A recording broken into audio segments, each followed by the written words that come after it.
What's up, everybody? Welcome in. It's Tuesday. We're live. I think nobody's reported us for doing something we don't do yet. It's dfsarmy MLB pre-lock live show. Razzle and Tattoo. Tattoo, how are you doing today? I'm doing great. I'm going to keep it PG. I mean, I don't know. I I don't think we did anything. I think it's whatever. It definitely wasn't an AI thing. Somebody reported it for something within the first 8 minutes. I don't know. Peel went through. It was granted, but it still didn't put up the entire show. So I don't know what's up with that. But nothing we can do about it. No big deal. We're here for Tuesday, another 9-game slate. Another dangerous game with weather, I guess, since the Mets turned dangerous yesterday. I believe the Minnesota game's kind of ugly, or has things changed in the last hour? I'm not sure. But at least as far as I know, there's just the one game to really worry about. Big difference between last night and tonight. Tonight, pitching sucks. I mean, that's me putting it gently, I guess, but pitching sucks. I don't know what your thoughts are, Tattoo. You want to give overall first look thoughts at pitching? Yeah, it sucks. Yeah. I agreed with like I wrote in my notes, we got another night of an Orioles chalky pitcher, and this one is a lot scarier than last night.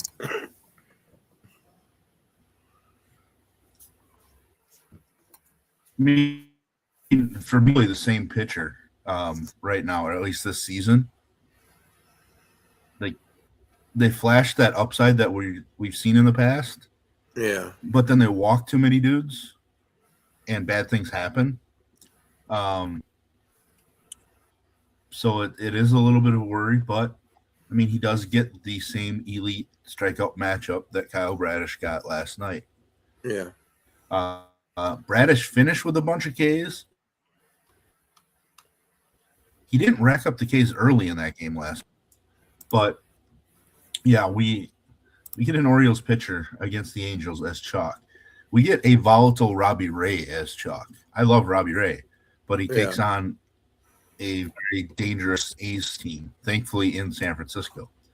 We get a White Sox pitcher as chalk. We get a Cleveland pitcher as chalk. It's weird.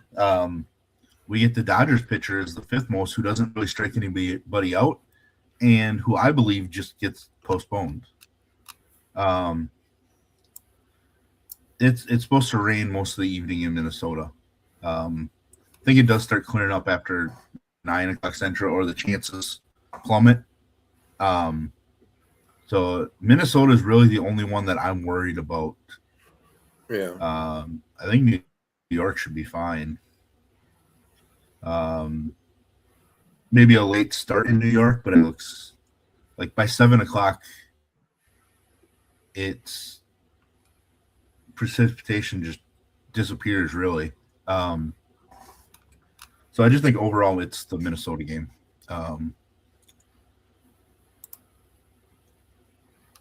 But yeah, the pitching just not good. Like, it's so bad that we do have to consider like Edward Cabrera, who's been dog crap. I'm still not convinced it's Edward Cabrera pitching. Like, are they just gonna skip Shota? Yeah, like earlier it kept showing both of them. Yeah, and I don't know what they're gonna do. Because if it's him, we know we got elite BVP that we had last night. Right. Oh. The lineup did just come out. I should probably look. It is Edward Cabrera tonight. Yeah, fair. So that means Shota's going to pitch tomorrow now, maybe. But I guess we have to consider Edward Cabrera. I don't really want to play J.R. Ritchie. Like he's going to walk dudes, not necessarily strike out a whole lot. I don't know. But it is San Diego. Never really want to play Brandon Sproat, but we just saw the Reds strike out a billion times last night against Brandon Woodruff's 90-mile-an-hour fastball. I mean, Sproat throws harder than that, so I don't know. Like, it's bad. You got to use 40-year-old Sonny Gray in Coors. The DS has Senga and Cabrera confirmed. Yeah, I haven't. Last time I refreshed here, it had Cabrera, or the Cubs lineup still question mark, but yeah, Cabrera is confirmed. I just looked at the lineup. Like, my brain are you playing Sonny Gray in Coors? I actually am. I think we have to. I think he is arguably one of the better options tonight. I mean, he's one of the options that probably I would say is least likely to get blown up, but it is in Coors. I mean, like I wrote in my note that, how many duds have we gotten? It's still hard to hit it's still hard to hit a baseball. It is. Like I had the steroids conversation with some buddies the other night. I said, you still got to hit it. Yeah, the one thing is like steroids does help your eyesight a little bit too. Yeah. But I mean, eyesight help, focus help, etc. But still, it's still hitting something that's moving at 95. I mean, like, didn't McGuire have 49 home runs his rookie season when he was just lanky? Yeah. Who knew he could hit the ball? Right. Man, I don't want to play Eduardo Rodriguez. I don't want to play Kyle Leahy. I don't want to play Senga. I mean, is Furman like the starter? He'd be an opener if they're going with an opener. It was Ryan Johnson earlier today. Yeah. I have so many tabs open. I'm trying to find out if they switch some things. Because, it was Ryan Johnson was listed as the starter. Still isn't some places that I see, but maybe they would go with an opener. The question about Savale, I'm not playing Savale. I just think he's trash. I get that it's a better ballpark. He is better on the road. I just don't want to get there. I don't know. Maybe I should, but I'm kind of passing on it. I mean, better on the road, better stadium for pitchers, and we like to pick on San Francisco. So I think you got to consider them. And that was going to bring me to my next question. We were mentioning a lot of people, but we didn't mention Burke and Messick, which is like the lowest implied total and wind blowing in. Yeah, I mean, they're two of the four chalk guys on DK. I mean, Burke is probably going to be my second favorite pitcher. Plus he's 7K. So, like, I don't really think I need to play Savale at 6,500 when I have Sean Burke at 7K.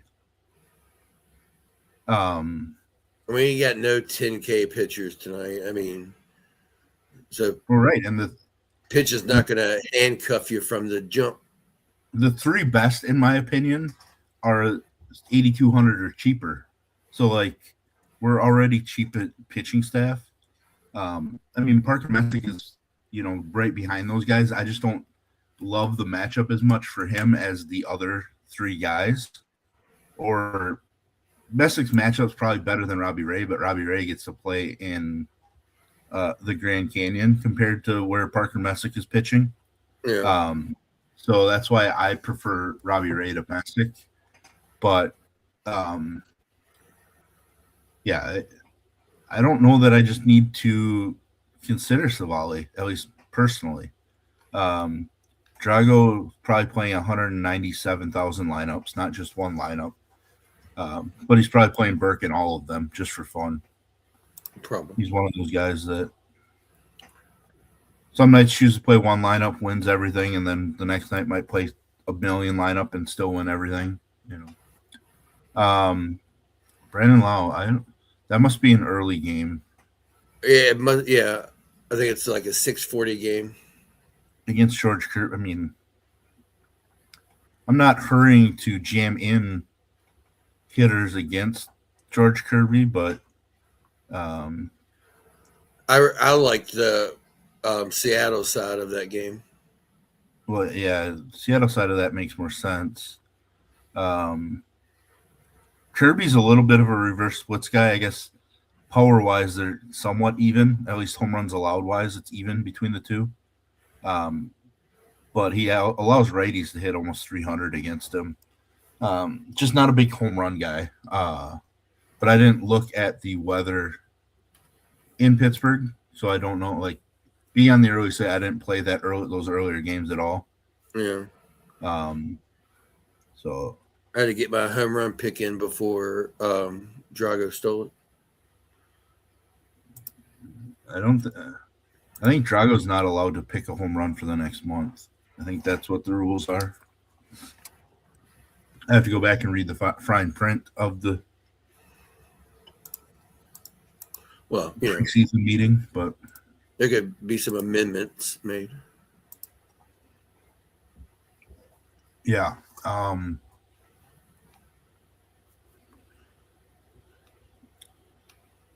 So you said your top three were 82 less. That would mean Sonny Gray was not one of those three. No. I mean, Gray and Baez. Yeah, it's Burke, Ray, and Baz. Yep. And then Messick's 4, and then I think Sonny Gray's 5. And then after that, it just, yeah. Like I want to almost just play 5 pitchers, but I don't think I'm going to.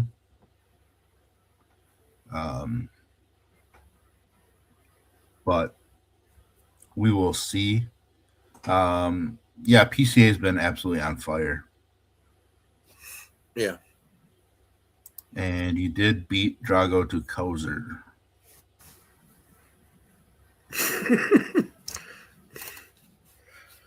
Last night, apparently, my brain was not functioning, and I meant to go put Taylor Ward in, and somehow I hit O'Neill. I mean, I thought Tyler O'Neill was a pretty unique choice. I mean, Ward hit. I was like, yes. Then I looked at the sheet. I was like, what? Because I told Drago, I literally said, as I was putting it in, all right, Ward back in LA, he's going to hit one. My fingers and my brain weren't connected. Well, I thank you for not thinking about Colby Mayo. Well, I knew you liked him. Well, I mean, my dinger choice would have been Mark Vientos, but obviously that got canceled. So Byron Buxton with the lowest home run odds on the slate right now of the guys that have numbers next to their name. I was making a parlay, and I said, man, Buxton's got lower odds than Ohtani. As he should. 25 home runs in his last 54 games. But anytime he goes 0 for 4, we get told that he never actually produces, which blows my mind. He's in the wrong market. I don't know if he was in a bigger market, maybe they'd pick on him even more. All right. I don't have much to say about pitching outside of it sucks. I really just want to play 5 guys, and even then, it's not making me feel great. What about no, not Kyle? I was going to say Kyle Leahy. No, I have no interest in Leahy because he just doesn't have any upside. Like he could do fine. Like he could basically do what Feltner did last night against the Red Sox, allow 2 runs in 6 innings and score 8 fantasy points, because that's what Feltner did. Who did I have the other night that went like 6 innings and scored me like 4.9? Might have been that Polite. I said, "How do you score less than 5 points?" Yeah. So I'm just never playing a guy like that. Just like I'm never playing like Ryan Feltner, who even if he quote unquote shuts down Boston, like he just doesn't offer upside in those starts. And I would say Kyle Leahy offers even less upside than Feltner. So he could be fine. I think he's a lot like Aaron Savali tonight. Like they could be fine and not really allow any runs. For DK point scoring, though, I just don't think they do enough to score, more than like 12. And I'm not really looking for 12 points from my pitching. There are times I'm going to end up getting 12 points from my pitcher, but I'm looking for upside. I need upside to win super large field stuff that I grind, and I hate the way that it's treated me this year, but we stay at it. We know Razzle grinds. This is true. But yeah, tonight's going to be won or lost based on your hitting and stacks, in my opinion. Obviously, we have a game that's super low compared to the rest of the games tonight. I don't really think we need to look at that game for hitters much. Randall Grichuk as a one-off. Yes, please. The way that he's absolutely destroyed left-handed pitching with the White Sox, I would play Randall Grichuk. But this will be fun because I don't have mine ranked yet. It was Vargas, too, I think. Yeah, Vargas has done good against left-handed pitching, but I think Vargas is kind of ice cold right now. Montgomery. Montgomery's got ISO against him, but doesn't hit him all that well. Yeah, it's not a great OPS, but he's got 7 homers. Yeah, and Cleveland's lineup is just a pile of dog shit right now. I have not ranked my stacks yet, so I'm going to be kind of picking teams out on the fly here. Where are you looking to go as your top stack or 2 on this slate? Well, it's the Orioles. Then I was looking at I had the Dodgers up there, but I know we got weather, but the batting order was showing up, and I was like, is there no Tucker or Muncy? But the Orioles are my favorite. If we lose the Dodgers, I had a third tier 1, which was Milwaukee. Back to Milwaukee, huh? You act like 0 runs through 9 wasn't a good stack last night. Wasn't the best. Most teams weren't the best last night, but still. No game over 10 runs in the entire day. Well, there was. Which one ended up? Cleveland White Sox. Is that that's right. It was 6-5, I think. Yeah, at least one of them got to double digits, but well,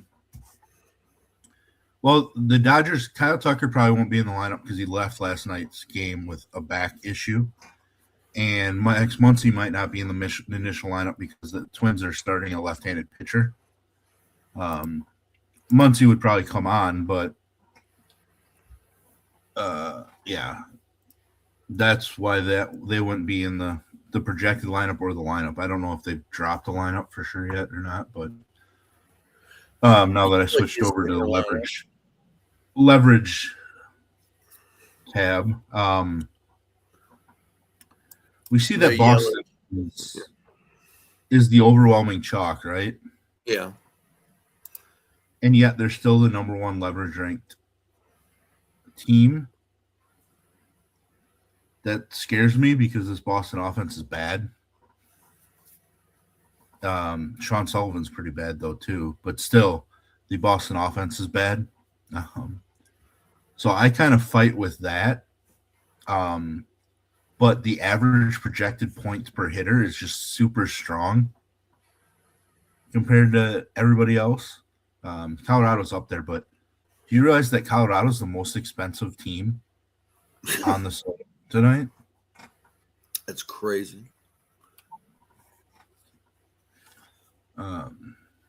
Cubs are second. Cubs, the A's. Yeah.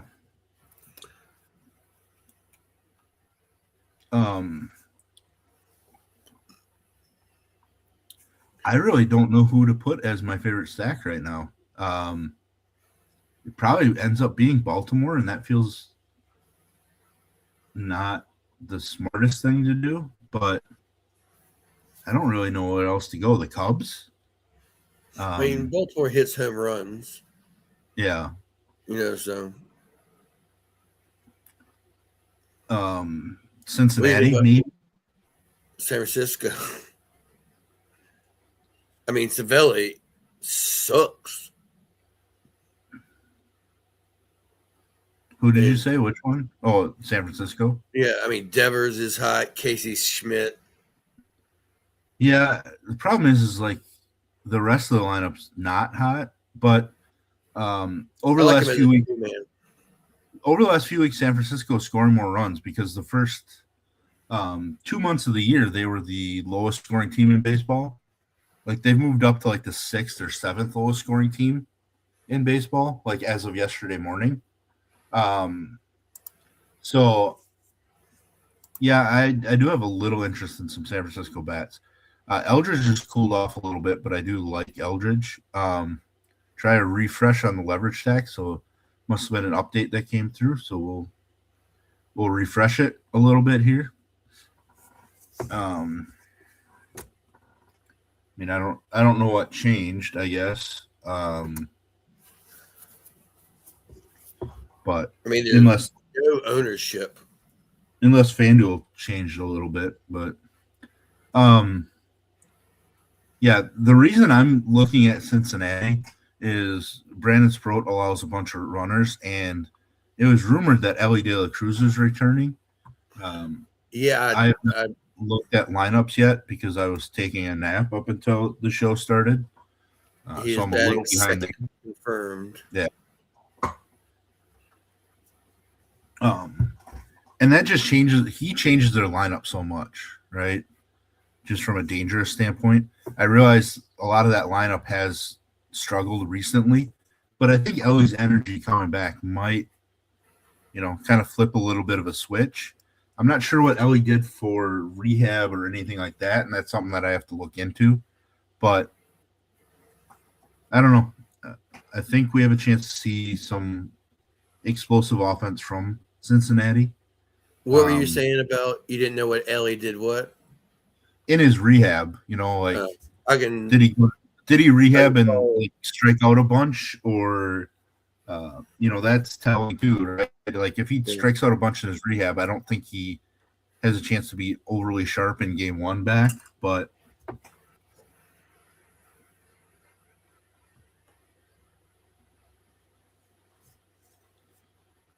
Cincinnati is the third best team in point per dollar rank right now on their slate. So it's something that kind of fits an average projected points. They sit third as well.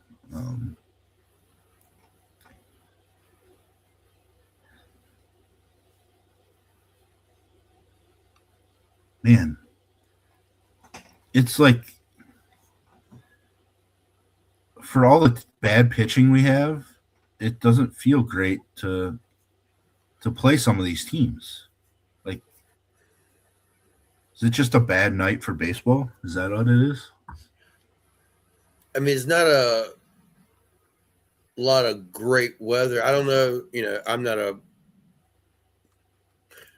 scholar when it comes to the weather, but I mean, I know it's all rainy here. I think across the country, it's I think it maybe cooler or something. But when you look at the stadium, everything is down. It's Coors and the Angels and everything else is pretty much negative. Yeah. There's some positives in San Francisco, but it's also in the 50s at game time. Somehow that game has a 9 total. Somebody needs to explain that to me in that ballpark. Unless they're really thinking that the A's kind of get to Robbie Ray. But Cincinnati, Milwaukee's got positive, I like the wind's technically blowing out in Cincinnati, but I see negative weather impact on home runs and runs. Winds. I mean, we know Coors is not a home run stadium anyway, but the wind is blowing in 16 miles per hour right to left. Yeah.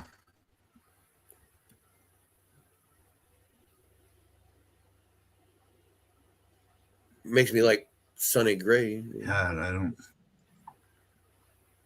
Historical average in Coors for this environment, the game's averaged almost 11 and a half runs. I think the over-under is at 10 and a half.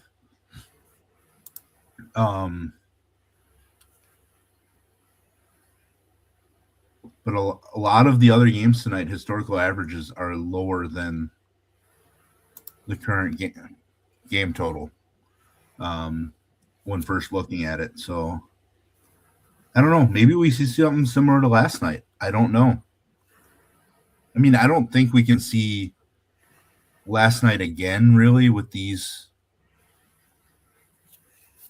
pitchers going. But, man, it kind of makes me want to try to be a little unique and different and build a bunch of 3-man stacks, like 3-3-2 builds, but I don't think I'm going to. Build some 4-2-1-1s. My favorite stack, 4-2-1-1, but I've been using that a lot in my single entries.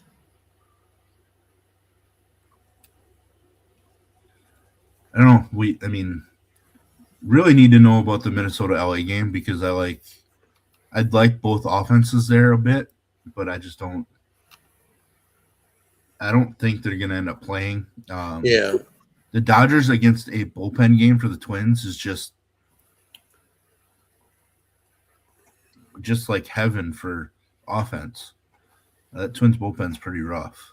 Yeah, right now it's listed likely to be rained out. 88% chance of rain. Yeah. I think it's going to be rained out. So,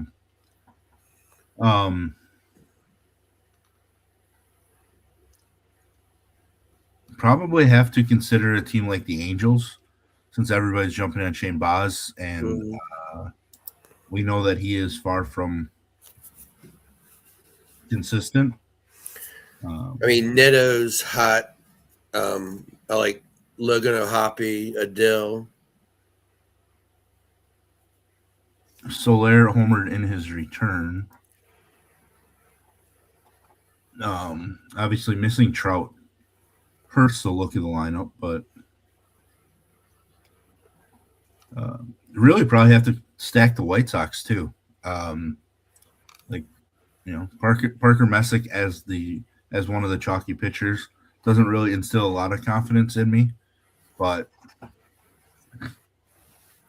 I guess you can legitimately stack pretty much every team on this slate. I don't really have much of a desire to stack Cleveland. So the fact that they are, 3 times as owned as the Angels and the White Sox really blows my mind. Yeah, Denzer Guzman's been hitting home, or at least he had 3 home runs. He didn't hit one last night, but he had one in his first 3 games. Yeah. I'm not sure if Siri would be in the lineup or not against a right-handed pitcher. But Donnie Walton, for some reason, just keeps hitting decently against right-handed pitching. I don't know. I think it is a sneaky lineup that can win this slate tonight because I do think that the slate overall is just wide open.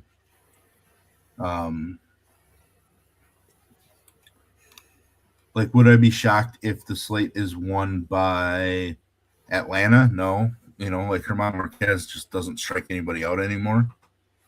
So maybe Atlanta just surprises because they're pretty much low owned because they're on the West Coast. Which, by the way, I definitely predicted yesterday that they were going to be flat offensively, traveling east to west. And they did nothing against Michael King last night. So, man, I don't think it's because I'm ready for the All-Star break. I just think that tonight's slate is just garbage. It's kind of baseball in general this year. Everybody's kind of average. There's a few standout teams. I mean, you think the Orioles are, I can't remember. We're still under 500, but we're 2 games from the wild card. Like everybody is almost still in it. Right.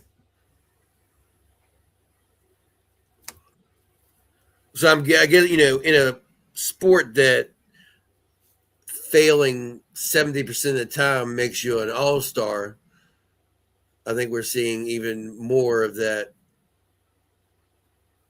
mediocrity all the way around. Yeah, I think so. I think yesterday was kind of ironic because there was a lot of stuff circulating about new baseballs and all that stuff and why we're seeing such an uptick in runs, which I disagree with because the weather's just warmer. And we've had some weirder scheduling this year. So we've had a few more earlier start times for some games, and day games, the ball travels better than night games, right? So while all the batches of baseball are never going to be exactly the same because that's just not how machines work, it's legitimately like the weather. And we saw it yesterday. It's not like, yesterday with bad weather. I mean, it shouldn't even say bad. It was just cooler weather across the nation for games. And we just saw no runs put up last night.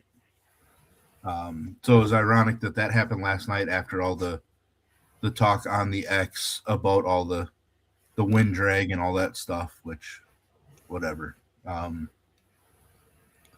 Everybody's a world-class scientist on X. Well, yeah, I mean, this all started from Eno Saris, who is a kind of a scientist when it comes to baseball stuff. But how are you going to measure wind drag at every stadium? And one of the graphs he pointed out, the win drag looks very similar to the last couple of years and not like 2019, even though he was trying to say it's similar to 2019. So things are weird, but I could go off on a tangent on all that stuff. Like, I heard one of my favorite scientists mention baseball the other day when Neil deGrasse Tyson, okay? They asked him everything, and he said, like, scientifically, the hardest thing in sports is to hit a baseball. Yes. Yes, that is scientific.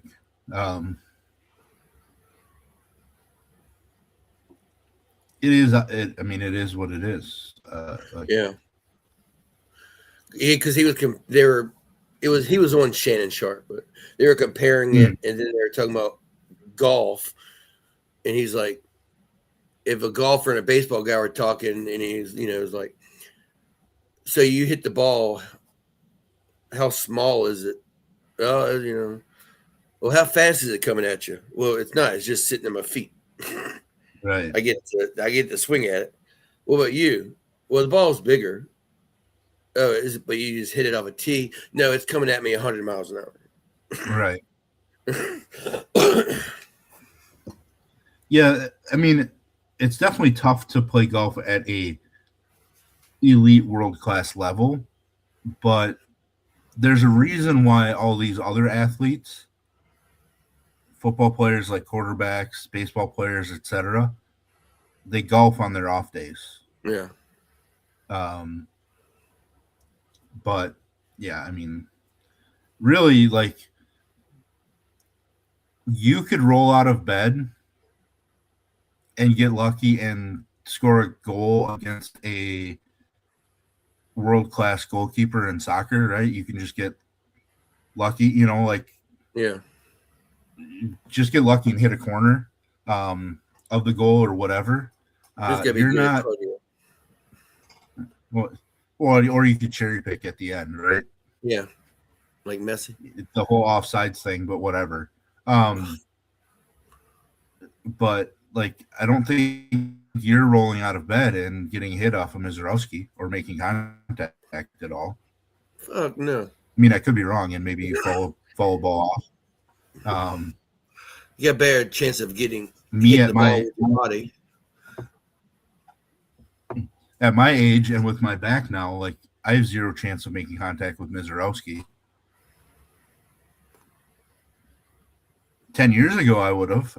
Like, all those challenges, like, you get this many balls off of his pitcher, like, how many are you going to make contact with, and you can win, money?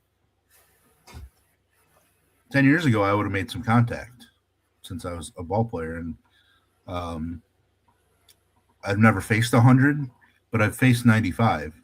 So, talk about like challenges. I'm addicted to. Now I can't remember the daggone name of the channel, but like it's Trevor Bauer's. Oh, the Bauer outage stuff and the momentum. Yeah. Yeah, momentum. Him with what Eric? I can't remember. Eric Sim. Yeah, but they do a lot of challenges. It's really cool, and they went out like 3 of them will play like an entire softball team or whatever. Yeah. Yeah. I'm a Trevor Bauer's believer. I am too, but we'll never see him in the majors again, which I guess is fine. Like, I mean, he is a headache, similar to what different reasoning, but similar to what Colin Kaepernick became too. So yeah, like, we can go on about that too. But Bauer is a headache. It's just he's an elite headache. Yeah, right. Like, he can help every major league team right now. Yeah. Can I help you? Nope. Just looking. Right. We get a weather update saying that our weather guy expects all games to play tonight. I'm going to need to dig in because that Minnesota game looked like it was not in a good spot. But hitting wise, do you want to go over your favorites at each position? Yeah.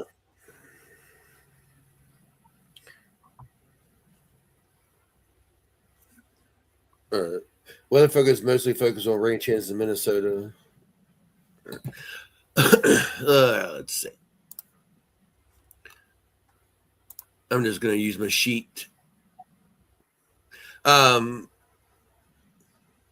Catcher,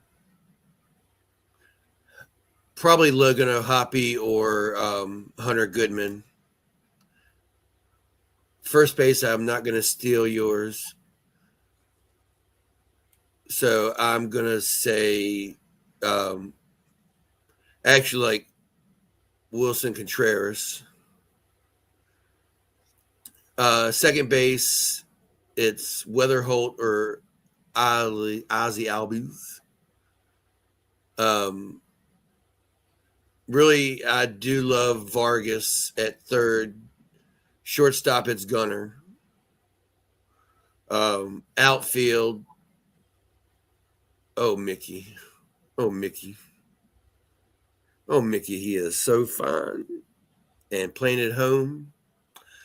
I'll let you keep Randall, and I'll say Kowser and Jordan Walker.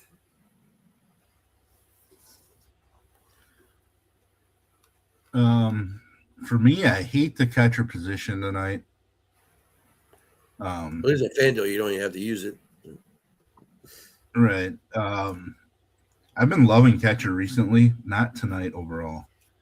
My favorite's going to be Shea, even though it's in that ballpark and I'm playing a bunch of Robbie Ray. I think Shea Langeliers is probably the best catcher play. First base, it's going to actually be Andrew Vaughn, I think. Yeah, that's why I didn't say him. Yeah, destroys left-handed pitching so far this season.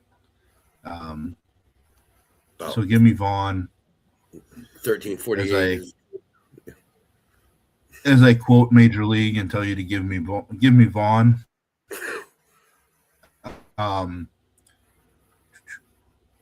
Second base is Bazana. It's not terrible, but it's a position that I'm struggling with. I think it's Bazana, but like he and Weather both drafted back to back, I think, roughly, or they might have been a couple picks apart, but both those guys make a ton of sense to me overall. I wish Weatherholt wasn't facing a lefty. The sneaky play for me is Ketel Marte. Kind of been heating up a little bit. He and Corbin Carroll make an elite two-man stack tonight. Yeah. Third base, like Caleb Durbin's been on fire, but can I really trust Caleb Durbin? Zach Geloff's been on fire, but that's in that ballpark that I hate taking offense in. I liked Brooks Lee, but yeah, I think I hate third base more than catcher, and I shouldn't. But I mean, if Kobe Mayo's in the lineup again, which he might be, I think because Blaze left injured last night, and Jackson Holiday is questionable. I might just go back to Kobe Mayo. Even though I much prefer him against lefties. They had a stat last night about Blaze Alexander, and it was since he had come back, blah, blah. But the only hitter over that course that was better was PCA.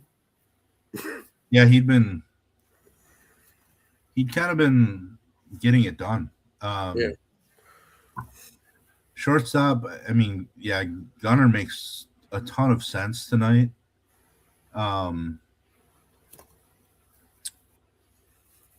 Zach Neto's probably where I'm going since the field's going to Shane Baz a lot, but really I wanted it to be Ellie. A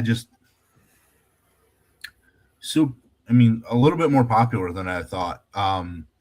But yeah, my pivot from Gunnar is Ellie. Like they're next to each other in price point.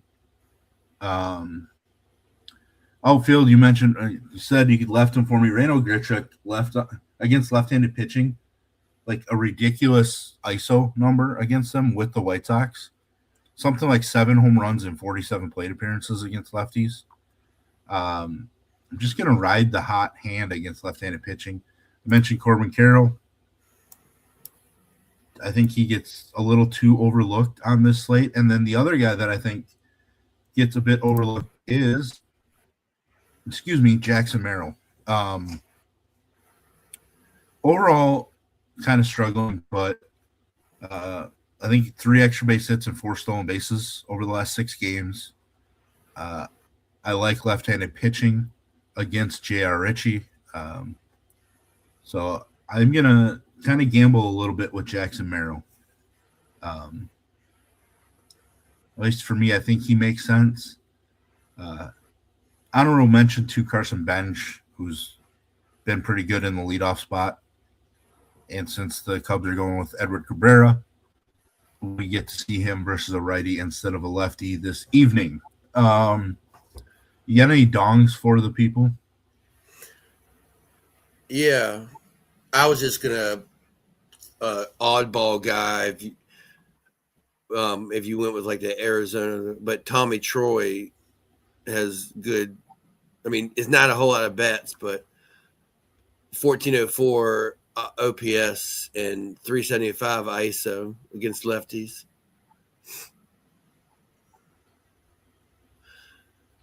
But my dong. Let me get back to my sheet. We gave it away earlier on the show that Cowser was my call.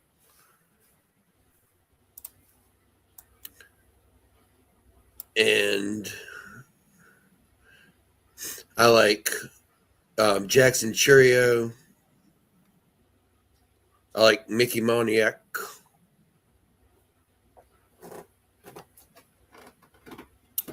And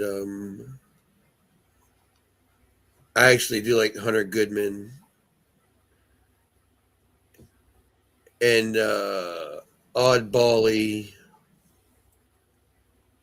I don't know how oddball, but Samuel Basello.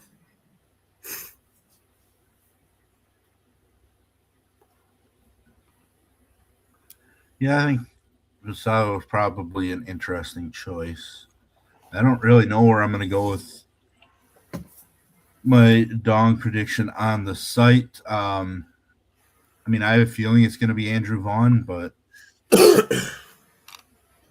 I'm not 100% sure yet. Mickey's over 300. Yes.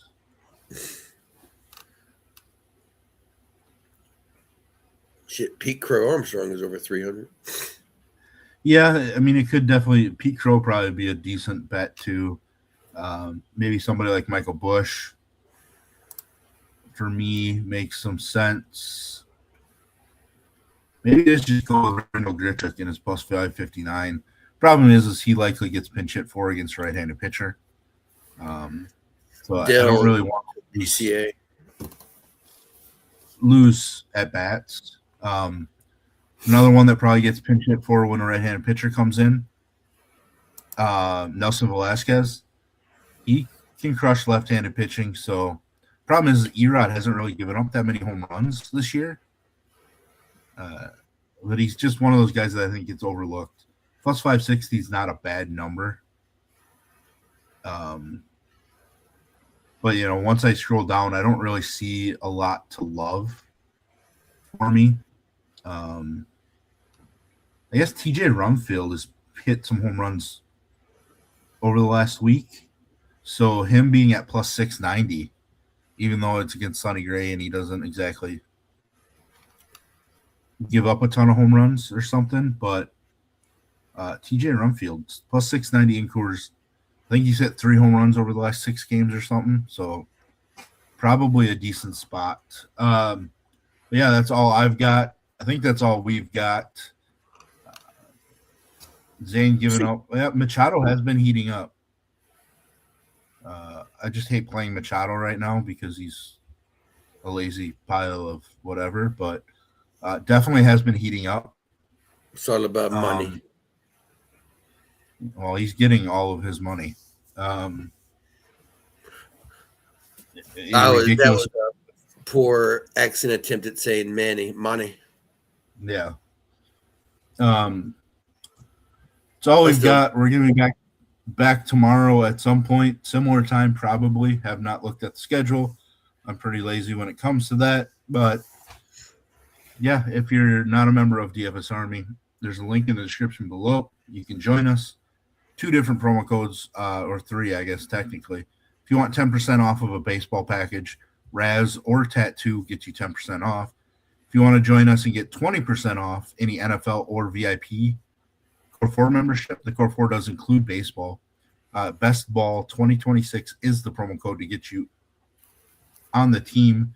If you are DFS Army members, hit us up in Discord. Let us know any questions you got in there. Hit us up with your screenshots of all the wins tonight because we are going to win. Yeah, that's all I've got. We're back tomorrow. Best of luck. Helmets up. And we will see you.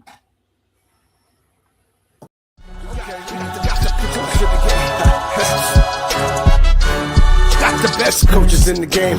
We really ain't playing. We regroup up in the Slack chat where the coaches debrief. We be piecing these puzzles, occupy the chunk of the pie. Ain't no lie when we hit the block. Helmets casket is got. You be seeing helmet after helmet, helmet after helmet. First place, second place, fifth place, eighth place, 12th place, 15, 16, 20. So many helmets, you got blurred vision, we got too many. Tick. Oh man, shit. They got us fucked up. Army, regroup. We pledge always to have that edge. We don't fire warning shots. Competition just dropped. We locked and loaded before lock. Whatever the time, yeah. Do you even correlate? Being the best requires a willingness to outwork your competition. There's always someone smarter, faster, sharper, more naturally gifted.